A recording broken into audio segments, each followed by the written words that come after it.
Salam sejahtera, terima kasih karena bersama dengan saya di Nazilin Unity Channel. Isu kibar bendera negara China di Malaysia kini menjadi hangat. Terkini tentang Akmal Saleh, nanti saya bacakan tentang itu pula. Akmal Saleh kata sampai bila nak bersabar, dialah menjadi yang terpaling Malaysia. Baik, tapi hari ini pula kita nak membincangkan dan menyampaikan kepada anda semua, akhirnya MC dan pihak polis telah mengenal pasti pihak yang menghasut isu kibar bendera China. Ini yang terbaik. Suruhanjaya Komunikasi dan Multimedia Malaysia MCMC sedang meneliti dan bekerjasama dengan pihak polis untuk mengenal pasti pihak yang mungkin cuba menghasut dalam isu pengibaran bendera China di Teluk Intan, Perak. Menteri Komunikasi Fahmi Fazil berkata, orang ramai perlu mengelak daripada mengeluarkan kenyataan berunsur hasutan maupun mengaitkan isu agama, kaum dan institusi Raja 3R. Ekoran kejadian yang berlaku di dataran Menara Condong, Teluk Intan, Kelmarin. Saya juga membaca sendiri komen bersifat 3R yang berlegar, sama ada di Facebook atau di TikTok katanya lagi. Justru saya beri peringatan supaya kita elak daripada mengeluarkan kenyataan berbaur hasutan dan bersifat 3R. Katanya pada sidang media di Pusat Konvensyen Kuala Lumpur hari ini. Tindakan 17 peserta warga China mengibarkan bendera Republik itu ketika sambutan perarakan di Menara Condong, Teluk Intan sempena sambutan Guanggong sedunia baru-baru ini mengundang kecaman pembangkang terhadap kerajaan Madani. Pesuruhjaya PAS Perak Razman Zakaria mendakwa ia berlaku ketika Pesta Tanglung Teluk Intan yang turut dihadiri Naib Pengerusi DAP Engkar Ming dan Ahli Dewan Undangan Negeri Adun Pasir Bedamar Woh Kan Leon pada 13 September lalu. Tetapi kenyataan terkini daripada Naib Pengerusi DAP Engkar Ming adalah beliau tidak menghadiri pesta ataupun pesta Tanglung Teluk Intan itu, dan kini beliau sedang mempertimbangkan tindakan undang-undang dan beliau juga telah menyatakan bahawa beliau mungkin akan membuat laporan polis. Namun kejadian terbabit disahkan bukan berlaku ketika Pesta Tanglung. Sebaliknya pada sambutan Guanggong sedunia yang berlangsung dari jam 8 hingga 11.30 malam kemarin.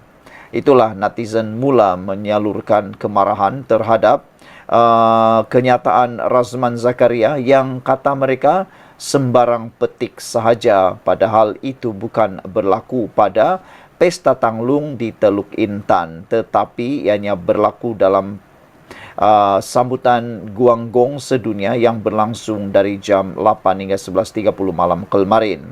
Malah Korming yang juga Menteri Perumahan dan Kerajaan Tempatan menegaskan bahawa beliau menghadiri mesyuarat di Kuala Lumpur ketika sambutan itu berlangsung. Tambahnya lagi beliau dan Kah Leong tidak terbabit penganjuran sambutan dengan kira-kira 400 penonton yang melanggar syarat permit itu. Sementara itu, penganjur perarakan berunsur keagamaan dan membabitkan kereta berhias tersebut sudah dipanggil untuk dirakam keterangan. Kes kini disiasat mengikut Seksyen 3 dalam kurungan 1 Akta Lambang Kebangsaan 1949 kerana mengibarkan bendera asing di tempat awam dan Seksyen 4 dalam kurungan 1 Akta Perhimpunan Aman 2012 kerana melanggar syarat permit. Sekian dulu untuk kali ini. Jangan lupa tinggalkan komen anda untuk isu kali ini. MCMC Polis kenal pasti pihak hasut isu kibar bendera China. Kita jumpa lagi. Salam sejahtera, terima kasih karena bersama dengan saya di Nazilin Unity Channel. Ini perkembangan terkini, laporan terkini berkait dengan skandal pasir di Selangor yang mengaitkan dengan ahli politik berpengaruh di Selangor. Wah, ini memang paling ditunggu-tunggu.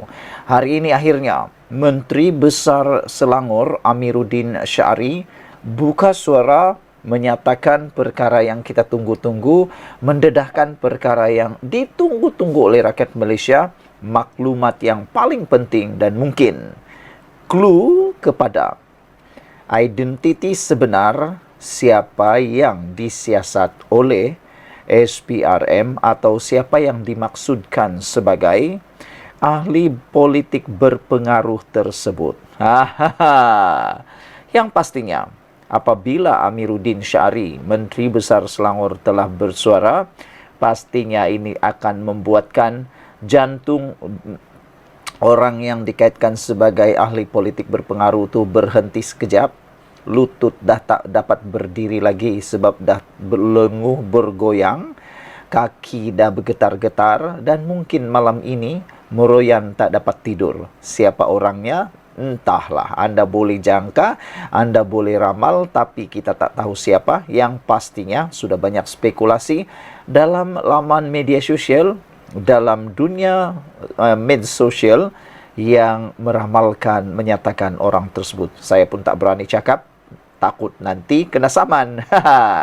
Tapi yang pasti, SPRM kata mereka sudah mempunyai maklumat yang cukup dan menunggu masa untuk melakukan langkah yang seterusnya. Kerajaan Selangor sedia beri kerjasama berkait kes MBI, kata Amiruddin Syari, Menteri Besar Selangor. Menteri Besar Selangor itu turut meminta semua pihak tidak mengeluarkan kenyataan bersifat menuding jari atau yang boleh mengganggu siasatan. Kerajaan Selangor bersedia bekerjasama dengan pihak berkuasa susulan siasatan kes rasuah yang dijalankan terhadap Menteri Besar Selangor Pemerbadanan MBI. Menteri Besar Amiruddin Syari berkata, sehubungan itu semua pihak diminta tidak mengeluarkan kenyataan bersifat menuding jari atau yang boleh mengganggu siasatan pihak berkaitan bagi memastikan ia berjalan dengan lancar. Siasatan terhadap institusi negeri ini memang kita sangat terbuka dan agensi penyiasat diberikan ruang dan kerjasama yang sangat baik oleh negeri dan juga agensi kerana siasatan juga akan menjamin integriti terus bertahan dalam institusi seperti MBI. Kalau ada kesalahan prosedur, kita betulkan prosedur. Tapi kalau yang melibatkan jenayah, itu untuk tindakan selanjutnya pihak berkuasa yang berkaitan. Itu di luar bidang kuasa negeri. Katanya, ketika ditemui selepas program pemukiman Kesatuan Penghulu Penggawas Semenanjung Malaysia Peringkat Kebangsaan 2024 semalam. Amiruddin yang juga pengerusi MBI berkata, bermula pada tahun 2019, pihaknya telah memperketat prosedur operasi standard dalam menguruskan badan yang bertanggung jawab, menguruskan pelaburan dan perniagaan negeri itu bagi menjamin tata kelola yang baik. Sebelum ini, media melaporkan Suruhanjaya Pencegahan Rasuah Malaysia SPRM telah membekukan aset bernilai jutaan ringgit melibatkan siasatan kes MBI berkaitan rasuah konsesi Pelombongan Pasir. Mengenai program pemukiman itu, Amiruddin turut menyatakan hasrat untuk mencadangkan kepada Kementerian Kemajuan Desa dan Wilayah bagi meningkatkan grade penghulu dan pengawal, mengambil kira peredaran zaman dan tanggungjawab yang semakin meningkat. Kata beliau, saya lihat setelah beberapa tahun grade mereka ini sekitar 29 sampai 40.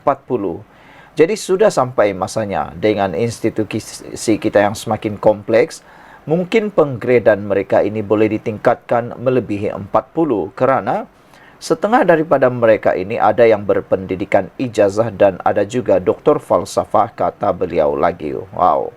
Sekian untuk kali ini. Jangan lupa tinggalkan komen anda untuk isu kali ini. Agak-agaknya, siapalah orang yang bertuah sangat itu? Siapalah ahli politik berpengaruh yang bertuah itu? Yang pastinya, siapapun dia adalah orang yang paling bertuah kerana dia akan mengalami mimpi ngeri selepas ini kalau sudah ada pendakwaan. Jumpa lagi. Bye-bye.